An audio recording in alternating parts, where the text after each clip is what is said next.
This episode of the ChatGTM podcast is brought to you by Budget Branders, your source for custom branded cups and bags. So what makes them unique? Well, they source using a hybrid supply model, they import to keep prices low, and they have domestic backup to fill in the gaps. Learn more at budgetbranders.com or connect with Budget Branders on LinkedIn. And now it's time for the show. Hey, everybody, welcome back to the ChatGTM podcast. It is Michael Beck, your host, reporting to you live here from somewhere in Tampa, Florida. And with me, as almost always, the guy who's squinting at the camera, wondering what I'm about to say next, Mr. Chad Horn. How are you, Ready Chad? for anything at this point. You are ready for anything. Why are you so conditioned? How are you so battle ready at this point in life? You know the answer to that question. Well, we've been doing this for 2 years, whatever, and change. And in that time, we've done a lot, been through a lot. You've thrown a lot of crazy awesome at me, and I've had to weather that all this time. And I love it. And I'm now just battle hardened. We're going into therapy session here next. Yes. We're going to open up some doors. This is great. This is awesome. What a great start. Thanks for that, Chad. So how are you today, actually? Very good. We've been shooting texts back and forth and working, but yeah. It goes back to last week. I was more or less recovered by the end of the week, Friday, and talking to somebody today is like, I think I'm still feeling it last week, but we had a great event and, catching up and having conversations like the one we're having today already. Which is awesome. Yeah. It's I'm actually physically sore. We did, for those that don't know the context, we did 34 podcasts from the RLC show. That's over 2.25 days. And every time Chad turned around, I was huddled in some corner with the camera. And every time I got done, Chad goes, I got somebody else for you to talk to. Yeah. Trying to find the right balance of how much can we actually line up? What's that healthy balance? And I have a sense you're going to have to start putting executive producer on your byline and your credits. So you're turning into a producer. You're doing really good. All right. Well, I think we need to get to work and stop talking out around this guy who's sitting in our fake green room. And today we're joined by, I'm going to do my read in here, Mr. Stephen Klein. And Stephen is the CEO and co-founder of Saivory, a company focused on removing friction from the restaurant experience, making it easier for customers to order and easier for operators to grow revenue without adding chaos to their day. His team has built a reputation for moving fast, solving problems, and rarely earning this kind of trust that turns customers into outspoken advocates. We're going to talk a little bit about that too, about Mr. Kerry Leo and our friends at Shipley Do-Nuts. But for now, get out of that green room. Welcome to the stage. Stephen, how you doing, sir? Hey, great, guys. How are you? Thanks for having me on. And you didn't run away through all that. I'm so impressed already. That is a battle-hardened man too. He's ready to do some business. Yeah, fair enough. Yeah. So, well, Stephen, just a little bit, like if the world doesn't know what Saivory is, just that quick, summary, what Saivory is, what you do, who you do it for, and then we can jump into it from there. Yeah. Thanks again for having me on, guys. So we are a relatively young startup, been around for about 1.5 years, but based on some technology that had some precursors about it, maybe 8 months or so, a year before that. And our real goal is to help restaurant brands, primarily multi-unit brands, reduce their reliance on third parties and use AI tools to improve their customer discovery, conversion, and engagement. So, right now there's a lot of discussion about the first party, third party challenges that restaurants are going through. Obviously, it's a tough macro environment for the industry. And we just think it's really important for customers or for our customers to own their relationships with customers, have the ability to, market to them directly and to have the best possible experiences for them when they do show up to their first party. Chad, take us in. Yeah, just for everyone listening, I want to quickly demystify some things because I want them to understand, where do you fit in their overall, we'll call it marketing, ordering, tech stack? Like, what do you replace? Like, who are you in the ecosystem? Yeah. So right now we have a couple of main products that are out there and some very cool things that we're working on that I'd love to talk about later. But the first product is all around essentially search visibility, getting found, making your search dollars more productive. And we call those dynamic smart landing pages. And those are really all about boosting your presence in Google search engines where, as we know, a lot of aggregators, tech companies, and so forth have really owned that real estate. So that's one big area. It helps companies get more first party traffic. And then we build technology to improve the ordering experience. So, as you probably know, a lot of ordering experiences are pretty onerous. Lots of decisions, calculations. What do I need for a group this size? And certainly, the larger you get, and as you approach things like catering, it only gets more complex. And we try to distill that down to the best possible easy experience for a consumer.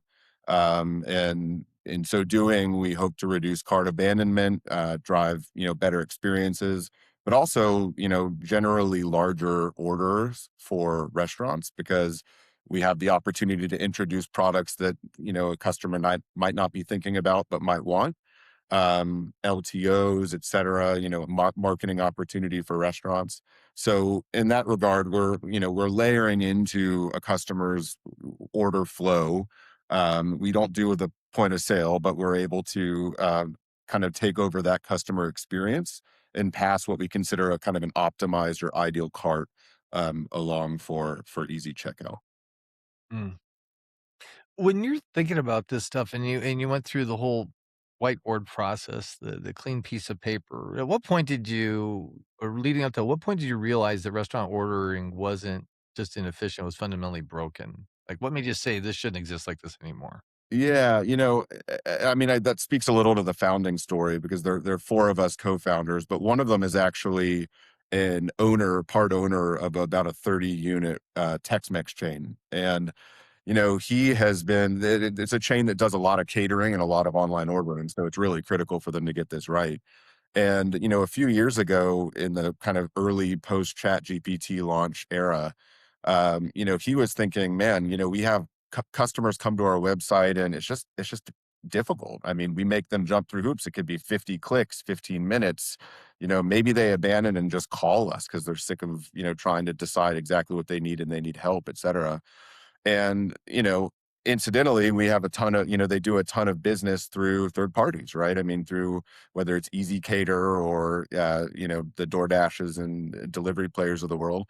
That's great for volume, but, as we know, it's challenging on the bottom line and you kind of lose the opportunity to maintain that relationship with the customer going forward. So he thinking about this, reached out to one of my other co-founders who's a serial software entrepreneur and said, there's got to be a better way in this kind of growing, burgeoning AI era to do this, right? Customer experiences and behaviors changing. Like we want to be forward thinking, like what's the easiest way that we could get the best possible order to our consumers? They said, well, if you were to call up a catering manager at a store and you had a birthday party or an office party, you'd probably say like, what's the best order for, this 30-person event I'm having? Well, why don't I just put that in, right? Why don't I just write in natural language? I'm having a 40-person birthday and 10 of them are vegetarians, or my budget is X, or, I mean, really anything you can think of is something that can be distilled down and the intent can be assumed. And then we'll just turn around and spit out a curated cart that based on our data and the AI tells you what you should have, right? And of course, I can go change that as a consumer if I want, and we make it easy to do that. But, two clicks later, one prompt and a click later, you're checking out. And so, that really improved the experience. It helped them build their CRM, and the data was strong on kind of AOVs and in pre-catering. So they said there's a business here, and that's sort of how we got started. It feels almost it's interesting that an operator is working with you on that because it feels almost like suggested ordering for back of house ordering inventory, saying, "Here's the things you need to order in your cart," and then the app just tunes up that suggested order.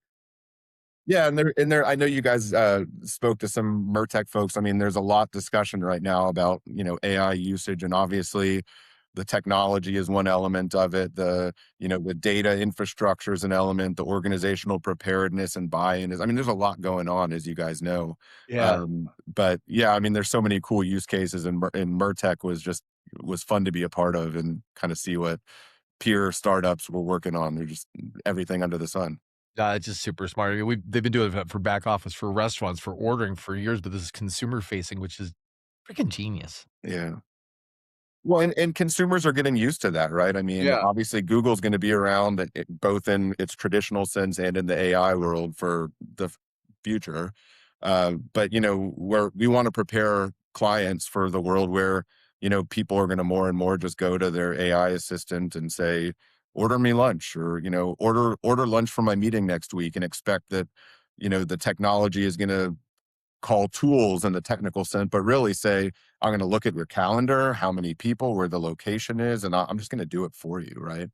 So brilliant. And there have been some interesting announcements I'm sure you guys have seen in the last few weeks, whether it's the one from Starbucks or Little Caesars and so forth about using ChatGPT, and that's something that we've been working on for some time, and we're excited about because I mean that's certainly one area that is going to be a growing use case for consumers. Awesome.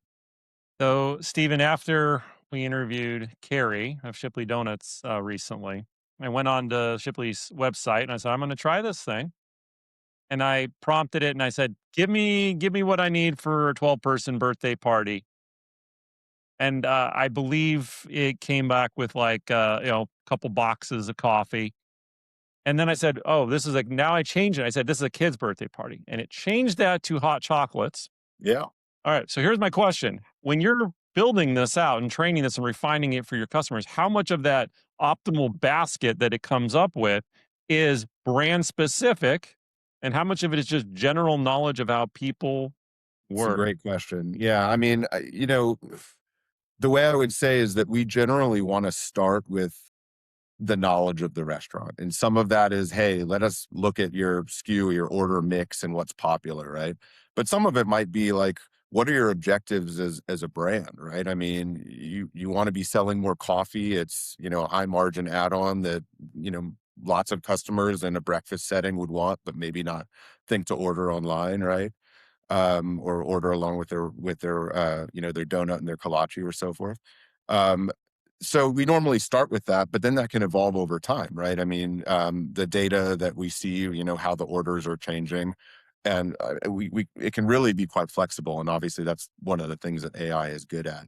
But yeah, I love what you described, and I mean, some restaurants have carafes of coffee, and some restaurants have don't sell carafes; they sell cups one at a time, and so there are just a lot of nuances. It's a little bit more complicated than it might look to get those kind of things right. But what you're describing is great, and I love the example.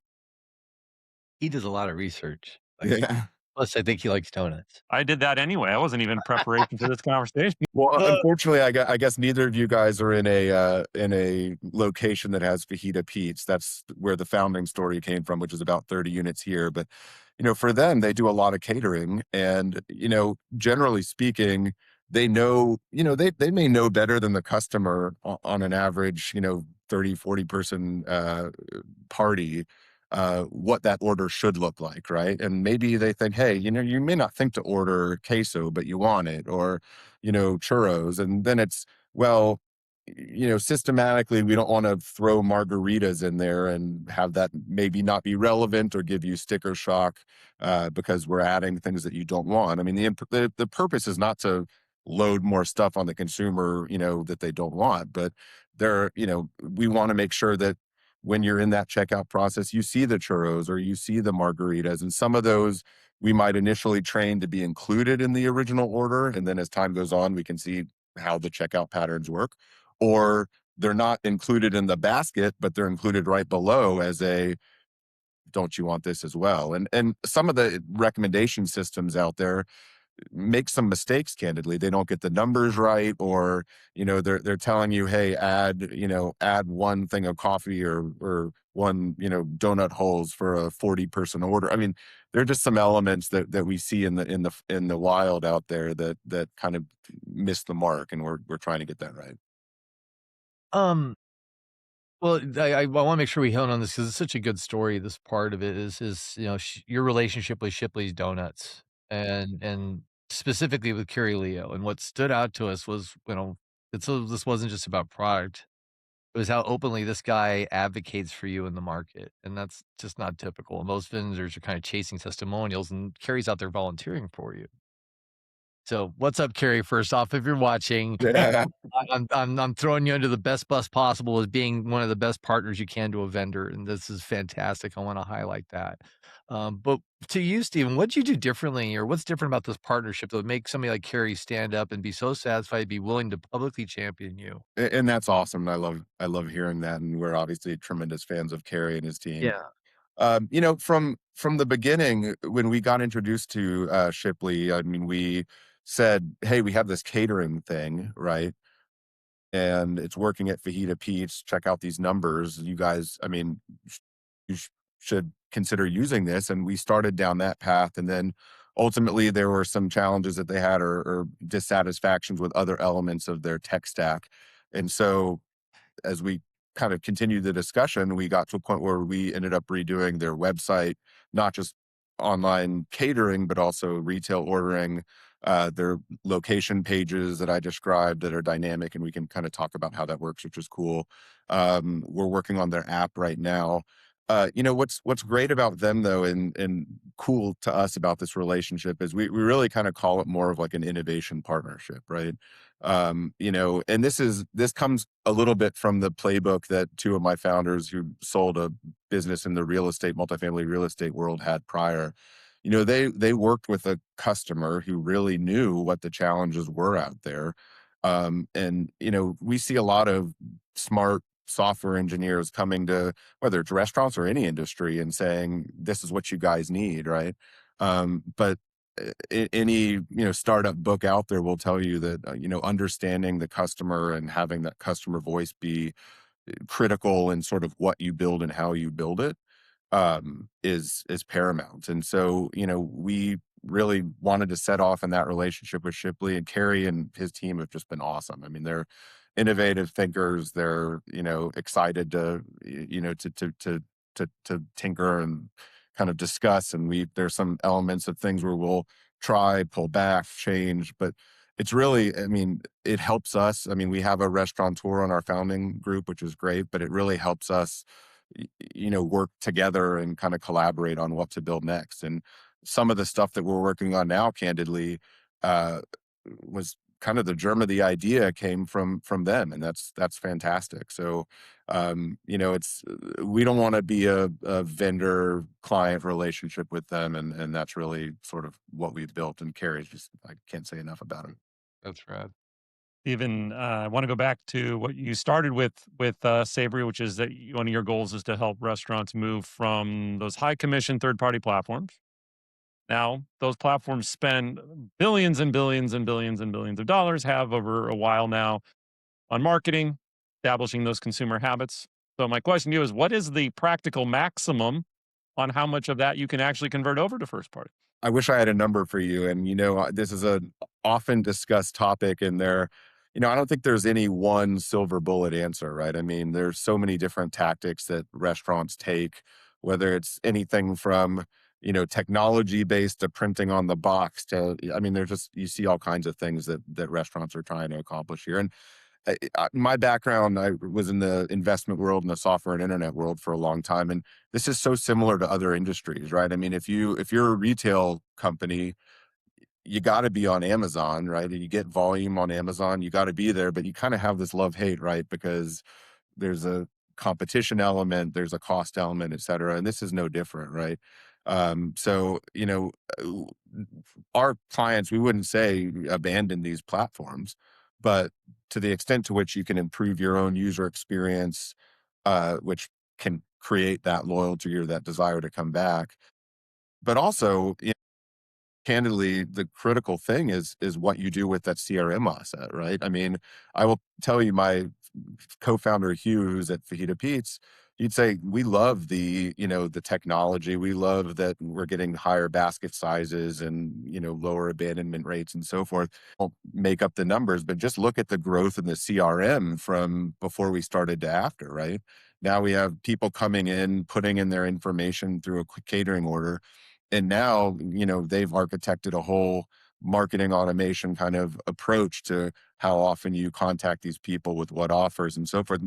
If you're getting all your customers from a third party that doesn't share that information, you just from day one, you lose the opportunity to do that. And I know they've done a good job of, I don't know that you would necessarily say shifting, but increasing, their percent of first party in the mix. And they can attribute it to that, kind of those elements. So I think that's really critical here. When I'm thinking back to Shipley's and this collaborative, almost, embedded relationship you guys have with them, and when the customer loves you and they ask for everything, what's your rule, when something gets a yes and not yet and just a flat out no? Like, how do you Yeah, yeah, how do you do that? that's a good question. And, I mean, right now we do, I mean, we're early, as you know, in the life cycle of our company, life of our company. I mean, in some ways, we're an extension of them right now, right? I mean, we get calls daily or emails about what about, either strategically this, or can we change this, or we're seeing, something fishy Carrie's even here. talking about, like, turnarounds within days of a feature request, like, things just happen. We do our best. I mean, we're a small team, but we Yeah. we really make every effort to be super responsive. And and a lot of the vendors out there, you get put in a queue, and we don't want to be that way. I mean, at the same time, we have limited resources And you gotta ourselves. protect your roadmap and stuff like So that. yeah, I mean, things generally aren't yes or no. They're yes when, right? Or we got to be focused on prioritizing things, and obviously there no shortage of changes or updates or improvements that can be made.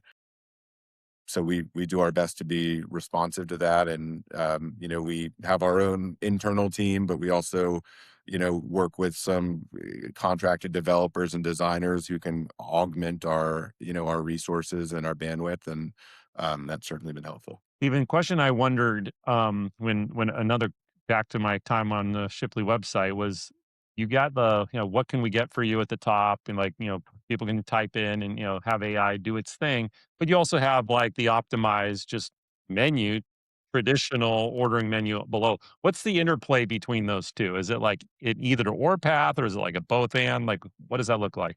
Yeah, it's really either or at this stage. There are some people who may just prefer, and if I want, and I know I want a one donut and a coffee, I may not need to use AI to do that, right? Now we have implemented something that we originally called autocomplete, which is kind of like a recommendation engine, but it uses the same AI that the rest of the system uses. That can say, hey, you're having this donut, but are you familiar with this kolache? This should be something that pairs well or gets thrown in. And we're seeing nice uptake there. So it's really, if I'm putting together a 40 unit office lunch or office breakfast, it makes sense for me to gravitate toward the kind of more natural language query or prompt. Yeah. And if I'm just, especially if I'm on the app, but if I'm just in and out and have my one thing that I get every time and know I want that, I don't necessarily need AI. So, the goal is not, and again, this is true for all many industries and use cases out there. Everybody's excited about AI, but it doesn't have to be the answer for everything, right? I mean, we don't have to force customers who know what they want or maybe aren't comfortable with that experience yet. And obviously, this will evolve as time goes on, but we don't have to push everybody down that pathway. We can kind of optimize for both. So I'm gonna put on a foil hat question here a little bit, just 'cause of how and forgive me if it sounds funny. In fact, if it's too funny, I might actually cut it out. But, you're increasing order value while making the experience feel easier, right? How do you grow revenue without making the experience feel manipulative? Yeah, I think Is that an we're inappropriate question first off? Is it it's a great question. and okay. and and I mean, and I will say there are efforts that we go to, and I can talk about some of the technology that we use that can actually decrease your pricing and make that experience best for the consumer. So our real goal is to have what we consider like our curated or optimized cart, right? And so, if I send you a cart and for your office breakfast and I include carafes of coffee, but you have the best coffee maker, in your corporate experience, you just click out of that. We make that very easy, right? But some people might not think, to order coffee. Or candidly, Shipley is certainly the donut brand in the South, right? But there are new states that it's entering where people don't know what kolaches are, right? I mean, I get that question a lot, like, explain a I kolache was to me. kinda asking that too. Yeah, but they're awesome, I mean, they're really, really good, and, if you're not a born Texan and didn't grow up with that, it may not be obvious that you wanna try it, right? But I will say, like, the goal is really to make that cart optimized for you, and we do something that we have an algorithm called auto boxing, where we can essentially say, "Hey, pricing breaks happen at certain numbers, 6, 12, whatever. We have 5 donuts in this that you've requested based on your number or based on what the cart's suggesting. But for like a discounted price to make the best bundle, like Mhm. add another and here's your new, I mean, so we can do things that actually benefit the consumer on a pricing standpoint. The goal is not taking price here. It's really providing the best cart. My ADHD brain is screaming Autobox roll out. I'm sorry, this transformer just jumped into my head. Autobox roll out. It took me a second, but I get you. These kids, sorry, Chad. I'm thinking common themes that come up these days. So I'm going to ask your take on this one. So a big one being like technology is really powerful, it keeps getting more powerful, but sometimes the innovators in our space will maybe lean too far on what the technology can do without thinking about, can the restaurant, can the kitchen do that operationally? Can they complete the cycle? Can they close the loop on that? Have you run into any clashes on that? Where you're capable of more than your restaurant I will partners tell can do? you, we haven't given where we sit, but we see that happen a lot, right? We integrate with the menu pricing in, the back office set of technologies. And, so we want to make sure that if something's ordered, it can be fulfilled, right? It's not at 86 items or some of those elements, or you're ordering from one store that has some of these different stores actually have different menus within the broader footprint, so we have to be thoughtful about that. But with what we specifically do, we want to make it operationally equivalent to what they're used to doing anyway, right? We're not trying to introduce new processes or at the store level. And I mean, when we first went live with this and we were ordering online and then going to kind of test it out, and we went and the people at the store don't necessarily know what was ordered online, or I mean, it's really supposed to be equivalent so that that learning curve is pretty easy. We do see a lot of what you're describing for other startups in the AI space are definitely true. And then with us, I mean, we definitely see that, there is a benefit of kind of thinking about how to ideally position a company, corporate processes, whether it's, pairing marketing and technology for the best results, or, some of these things. And that's true for AI in general, right? Tools are fantastic, but you really need to have the people and processes around tech. I mean, that's true for tech since, since Yes. way before AI. So yeah, I think that's probably more relevant for back office oriented AI platforms than ours. Um, thinking about the where we ran into you at Mertech and all the startups there, and likely all the startups that are listening to this content now, and as our name implies, go to market. There's a real emphasis on what we do about solving some of those problems or sharing stories about, let's call it the hero's journey or just the journey to market, right? Mhm. Uh, you drew together a group of professionals. I'm guessing you guys knew each other before. It wasn't, you didn't put an ad out going, we're going to do something, but you put together a band. What was that moment in time you said, it's either your fish or cut bait. We're going to do this, or we've sketched, we've doodled out enough stuff, because that's a whole discipline and direction you've decided as a commitment to bring on, right? Yeah, I think back to the origin story. I mean, I think that the two co-founders who were working on this, a year before myself and my other co-founder came on, were really just trying to solve a real problem that they had. I mean, this is a challenge that was fundamental to their business, given how important catering and digital ordering was to them. And, the goal was really, I mean, they called it an innovation council between, a franchisor and an investor in that franchise, right? Right. The original goal was not to build a company here. And then, the data started rolling out and they said, we're getting better baskets and we're growing our CRM and, we're growing our first party caterings. And, to ask Q, he'd say that, the average ticket, not ticket, but cash in the register from a first party order is like 70% higher than one from Easy Cater. I mean, it's just tremendously, by the time you add a higher basket, don't take out the commission, et cetera, et cetera. Right, But, right. but that but that CRM element is so critical, right? I mean, that relationship with the customer is what everybody in the industry wants right now.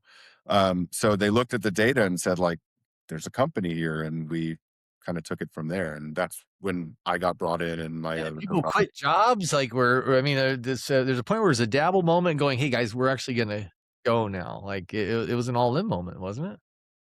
Yeah, I mean, I was like I said, my background is primarily in the investing world, but when I moved here to back to Houston, I was in startups for a couple of years. Okay. And then, I was actually on a stint with another friend looking for acquisition candidates in kind of the small business search fund world.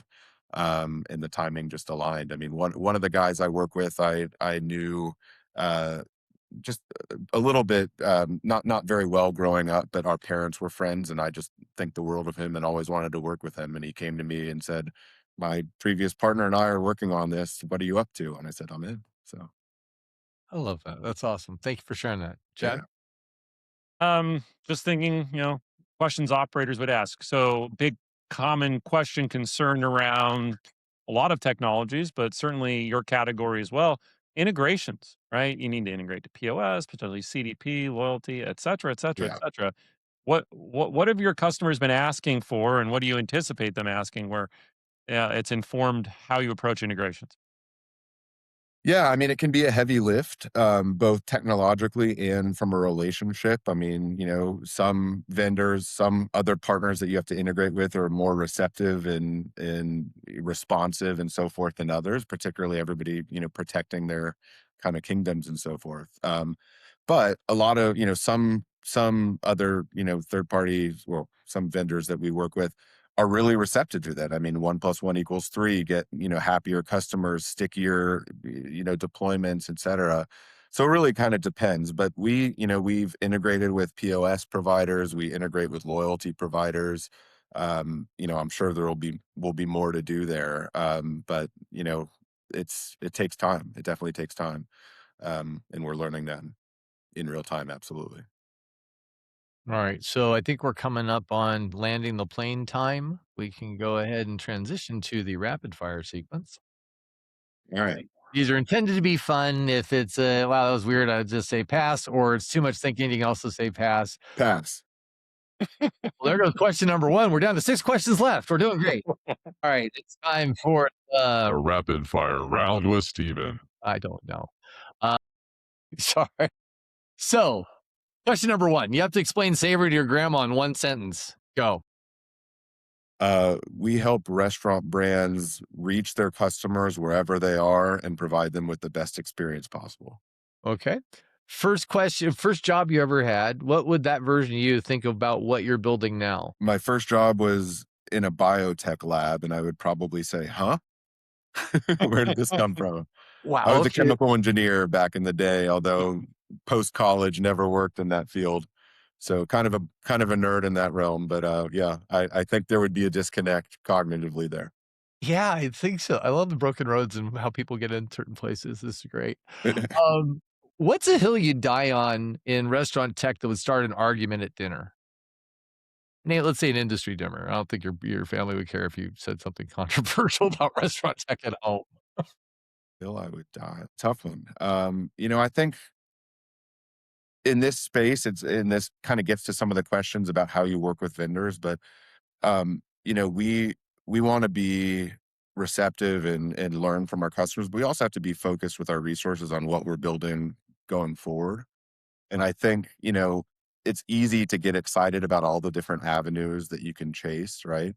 For us, I want everything to be focused around what drives improved first party, sales, first party experiences, and reduces your reliance on, controlling third parties. Okay. So there are things that we would prefer not to do or we won't focus our proactive resources on, even though there are cool opportunities out there because we really want to keep it, at least at the earliest stage, confined to that theme. Got it. All right. If restaurant tech were high school, what's the most overrated popular kid right now? I have a sense, but I'm not sure. Goodness. You know, don't make me name something on camera here. Um, yeah, I could probably throw out one or two, and but Category, but not name? let's maybe pass on that. Okay. Um, What?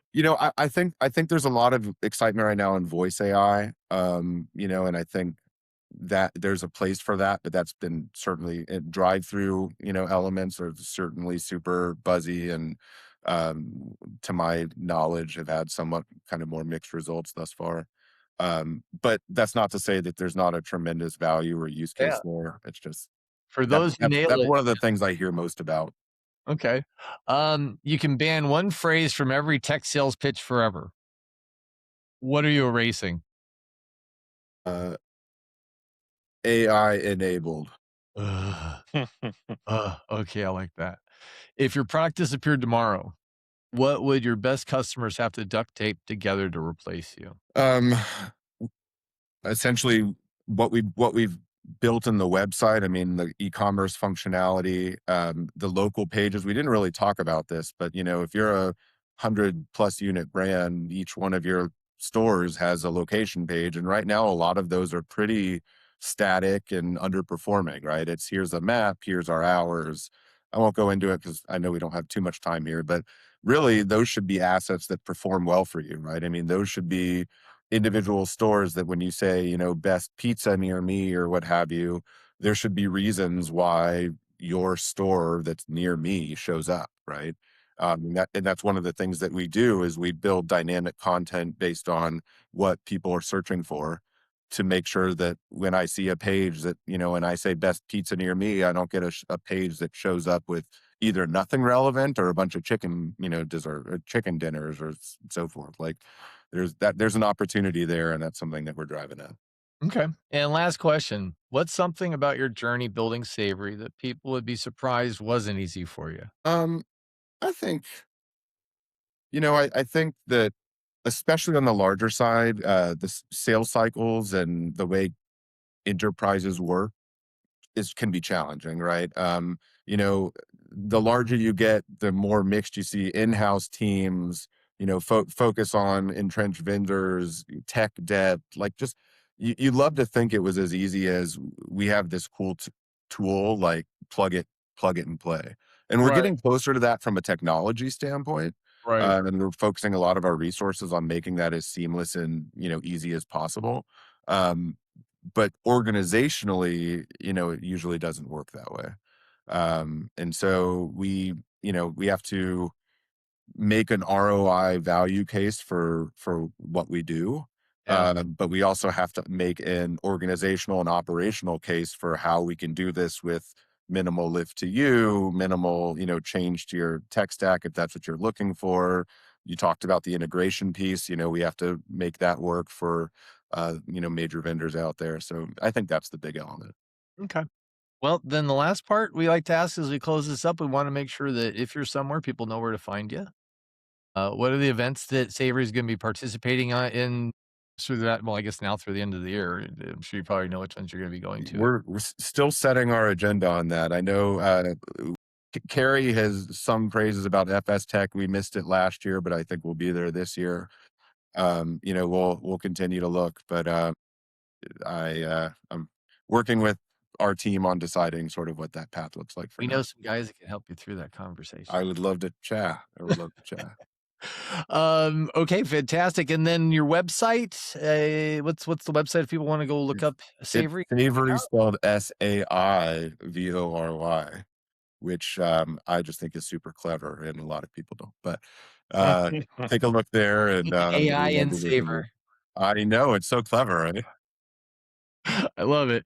Well, this has been fantastic. And I believe I know that you're active on LinkedIn if people want to reach out or if they have a question about Of what course. that can do. And it sounds like the Carrie is no shortage of referral for you if somebody wants to know how well Savory is doing for Shipley's Donuts.